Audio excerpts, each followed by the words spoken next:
Hey guys, Feeding Frenzy here, coming back to you. It's been a while since I've been able to make another video. I apologize about that. I've been very busy in life with all of my different projects that I've got going on. And there's Bruce. He came in to say hello. And guys, I just want to say thanks for sticking in there with me and being patient with me. I've just got a lot going on. So I wanted to give you guys an update and just show you where I'm at. I've got a lot of projects going on. I'm trying to beat winter time, you know. I'm going into this greenhouse for the first time and I'm trying to make sure it's as tight as I can get it for the cold air. And I don't know, I'll probably do a video soon enough on my greenhouse. And it's a double layered greenhouse with a fan blowing air in between the two layers. It's about 10 inches of insulation. And it tends to really help, I think. But anyway, that's another video. So you can see we've got a lot of projects going on in the greenhouse, guys. And I'm in the middle of figuring out exactly what I want to do with experimentation. And I just want to show you guys how much is going on in here. And at the end of, you might see these bricks over here. I'm actually going to be building a rocket stove. Just to give me some type of heat source. And we've got the RO system installed, and I'll give you guys an update on that as soon as I turn on the water. I literally just installed it before making this video. We'll have another RAF bed. We finally got the other RAF bed going, so there's a lot going on in here, guys, and I'm trying to get it all done piece by piece. And let's go ahead and let's walk through it, and I'll show you guys where I'm at. So again, we've got 1, 2, 3 fish tanks. I guess you'd say 4. This is the holding tank. And here is the RO system that we'll be using to harness our water. And I've got it hooked up to the hose. It's 100 gallons per day.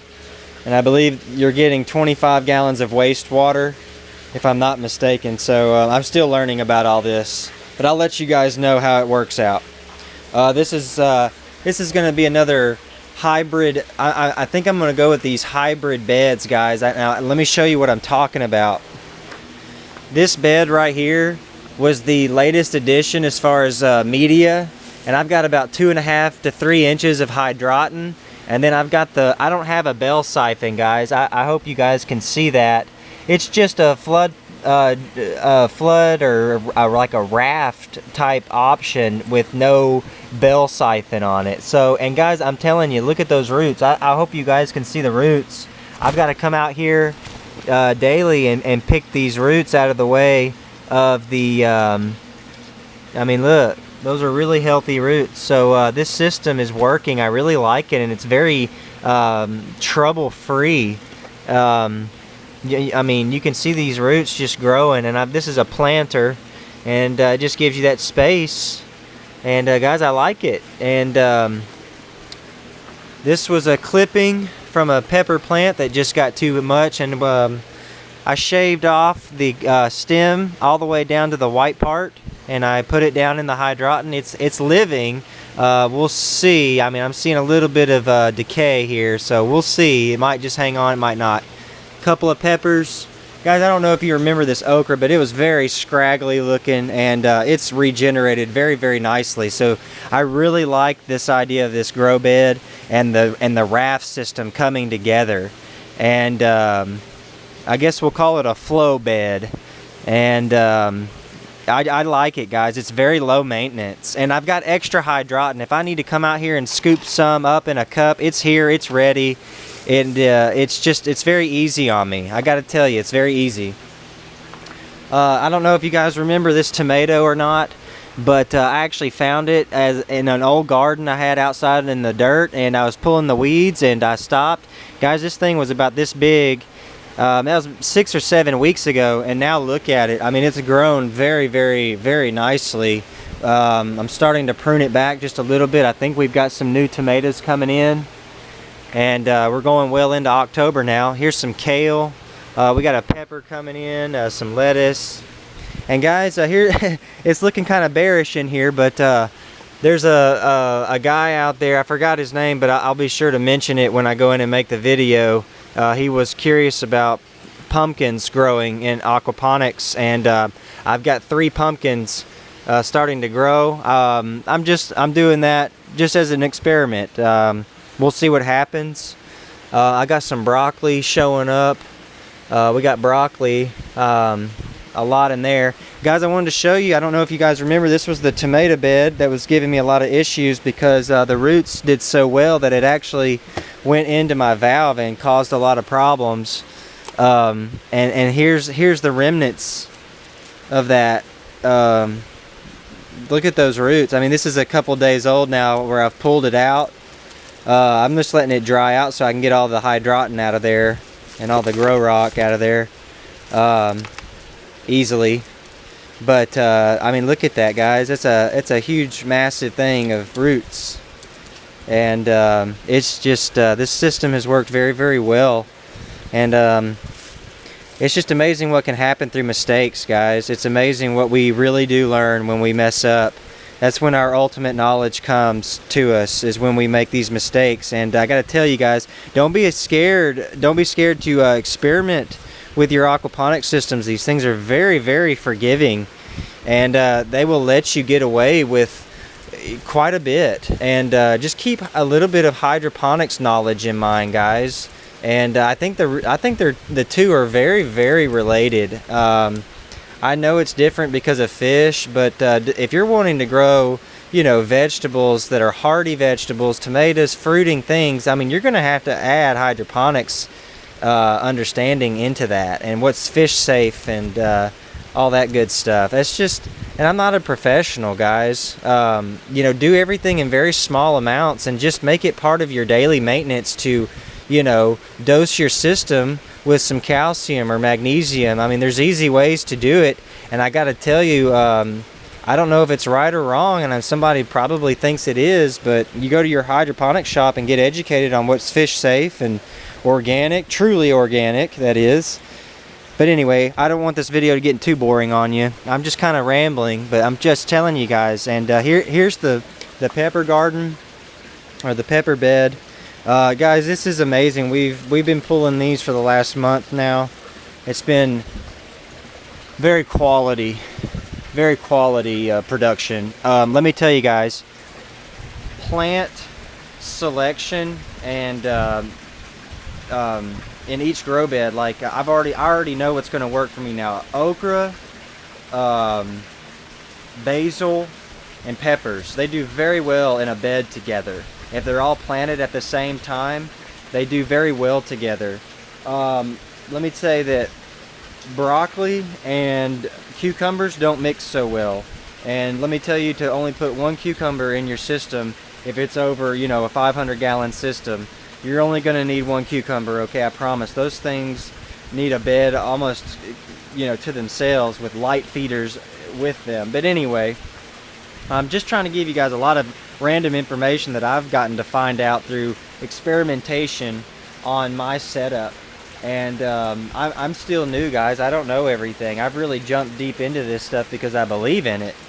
And I'm just trying to give you guys shortcuts and inspirations on things that you guys can do.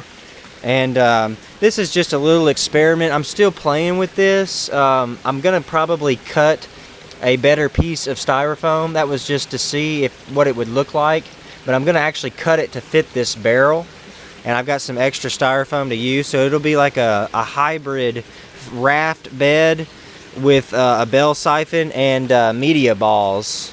And I want to see what that does. It's just basically another filter, guys, for now, until I decide to put plants in it. But wherever there's a filter, you can have a plant. Guys, I want to show you my buddy Herman here. Look at Herman. He's amazing. I actually put another mantis in there 2 days ago, and I found him eating him this morning. So Herman is very aggressive and territorial, and he does not need another praying mantis in his way, because I've put 3 in here, and I guess he's the one that's taking them all out. I caught him this morning, and he was just as big as him, or her. It's probably a her. But look at Herman. I call him Herman.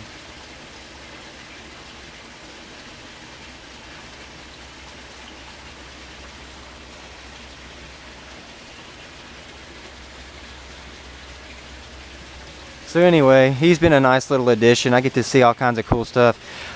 Those things eat quite a bit, I gotta tell you. But here's some more peppers. Guys, definitely get you guys some praying mantis if you can. I'm lucky to just find these things hanging out around my house, and I just bring them in here and hopefully they make it.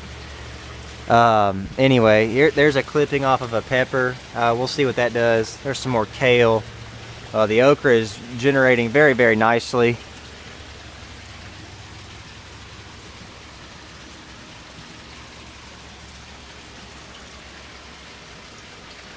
So you guys can see all that. Now here's the next addition.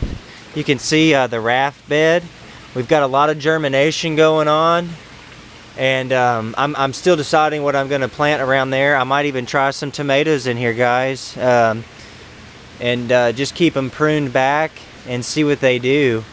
And I'm just going to experiment around, but we've already got quite a bit of germination. I don't know if you guys can see it because of the sun, but there's quite a bit of germination going on in there. It looks really good.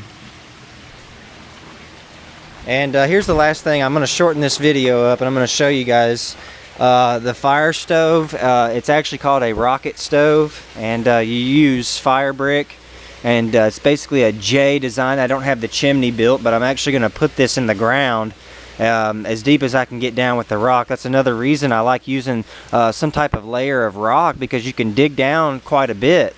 The more you put down, the better surface area you've got to dig down into without sacrificing too much hard labor, just moving the rock out of the way. But anyway, I'll let you guys know where I'm at on this. I'm just trying to make sure everything's nice and safe. I want to make sure that I'm safe and really understand what I'm doing. But I will actually tunnel, since I don't want to cut in the plastic. I'm actually going to tunnel underneath. Again, that's why I love using the rock. And this will be probably 3 or 4 bricks down into the ground, I'm hoping, at least 3. And tunnel underneath, and then extend my smokeless CO2 and emissions, basically, guys. It's a smokeless fire. I really encourage you guys to look at rocket stoves for your greenhouse. And we'll have a 55-gallon barrel.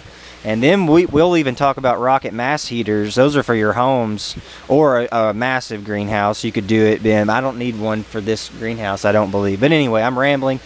Hey guys, I want to say thank you for sticking around. I know there's a lot going on in here. I'm going to try to make some more videos and get set up for the winter time. You guys keep building your systems, and let's keep learning together, and let's keep feeding our fish. I'll see you guys on the next one.